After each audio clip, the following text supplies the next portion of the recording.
வணக்கம் நேயர்களே. தமிழ் சூரி சிவம் YouTube channel வாயிலாக உங்களை சந்திக்கிறேன். இன்னைக்கு பார்க்கக்கூடிய வீடியோ என்ன அப்படின்னா, சந்திரகலா கலையினால் சந்திரகலா அப்படின்னா சந்திரன்னா அமிர்தத்தை தரக்கூடியவர். அவருடைய கலைகளின் வழியாக ஒவ்வொரு தெய்வங்களும் ஒவ்வொரு மந்திரத்திற்கு கட்டுப்படுகிறது. சந்திரகலா மந்திரத்தினுடைய மகத்துவத்தை தான் நான் இன்னைக்கு சொல்ல போகிறேன். சந்திரனுடைய சக்தியை அதிகரிக்க செய்யும், மன அமைதியை கொடுக்கும், மன உளைச்சலை போக்கும், நமக்கு ஆரோக்கியம் கிடைக்கும், நமக்கு ஒரு உடம்புல ஒரு வசியம் உண்டாகும், ஒரு வசீகர சக்தி கிடைக்கும், ஆரோக்கியத்திற்கும் செல்வத்திற்கும் போன்ற நல்ல பலன்கள்லாம் கிடைக்கும்.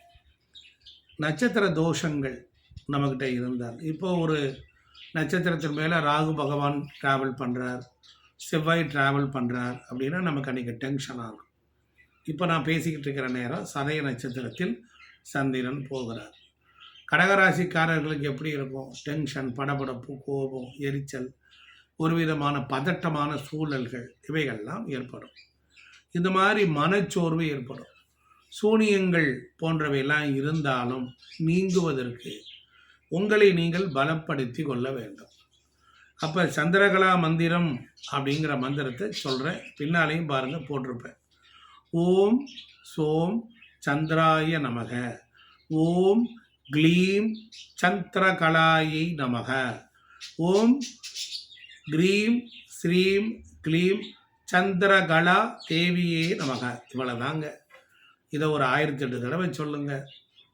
ஈஸியாக சொல்லலாம், ஒரு ஜெபமாலை வச்சுக்கலாம், சொல்லலாம்.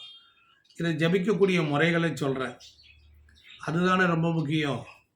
மந்திரம் ஜபிக்கக்கூடிய நேரத்தையும் முறைகளையும் ஒரு குரு சொல்கிறாருன்னு வச்சுக்கோங்க. திங்கட்கிழமை அன்னைக்கு இதை எப்படி சொல்லணும், அல்லது வெள்ளிக்கிழமை அன்னைக்கு என்ன செய்யணும்? அதிகாலை நேரத்தில் அல்லது சந்திரன் தோன்றும் நேரத்தில் ஜபிக்க வேண்டும். சந்திரன் எப்போ வருவார்? ஒன்று, சந்திரனுக்கு மாலை வேளையில் தான் பவர் ஜாஸ்தி. அப்போ சந்திர உதயம், சூரியன் அஸ்தமனம்னு தெரிஞ்சுட்டு அந்த நேரத்தில் இதை ஸ்டார்ட் பண்ணணும். நீல நிற உடை அணிந்து சந்திரனை பார்த்து மந்திரத்தை 108 முறைகள் ஜபிக்கலாம். ஒரு பூ எடுத்துக்கலாம், அந்த பூ எடுத்து வச்சுக்கலாம். மொட்டை மாடியில் தான் சார் சந்திரனை பார்க்க முடியும். போங்க, விளக்கு பொருத்துங்க, நல்ல சேர் போட்டு உட்காந்துக்குங்க, ஸ்டூலில் வச்சுக்கோங்க, கூடுமான விளக்கு ஏற்றிக்குங்க, என்ன வேணாலும் செஞ்சுக்கோங்க. சந்திரனை பார்த்து பார்த்து இந்த மந்திரத்தை சொல்லுங்கள். அதாவது பாலாட கட்டியில் உள்ள சந்தன கட்டியை முன்பாக வைத்து ஜபித்தால் விசேஷ பலன் கிடைக்கும். நிலா வெளிச்சத்தில் பால் அல்லது சந்தனம் வைத்து அதில் முகம் பார்த்து, பாலில் முகம் பார்க்கணும், புரியுதுங்களா? அல்லது சந்தன குழம்புல முகத்தை பார்க்கணும். பார்த்துட்டு மந்திரம் சொன்னால் வசீகர சக்தி அதிகரிக்கும். பிரம்மத்தண்டின்னு ஒரு வேர் இருக்குது, நான் ஏற்கனவே சொல்லியிருக்கேன். பிரம்மத்தண்டின் வேர் வைத்து கொண்டு இதை ஜபித்தால் நம்முடைய மனநிலை சாந்தமாகும், எதிரிகள் வசியமாகி விடுவார்கள். யார் ஜபிக்கலாம் இதை?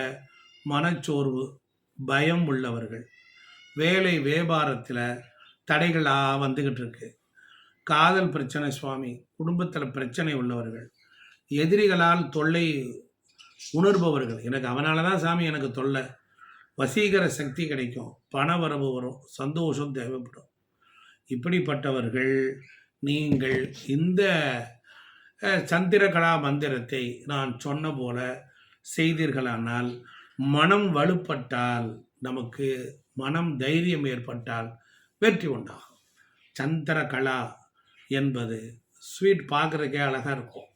சந்திரகலா சாப்பிட்ருக்கீங்களா? சூரியகலா, சந்திரகலா. நீங்கள் ஸ்வீட் ஸ்டாலில் போய் கேளுங்க, சந்திரனை போல் பெரிய வடிவத்தில் இருக்கும், ரொம்ப ஸ்வீட்டாக இருக்கும். அந்த பதார்த்தத்தை சந்திரனுக்கு நைவேத்தியம் பண்ணுங்க, செஞ்சு பாருங்கள், வெற்றி நிச்சயம்.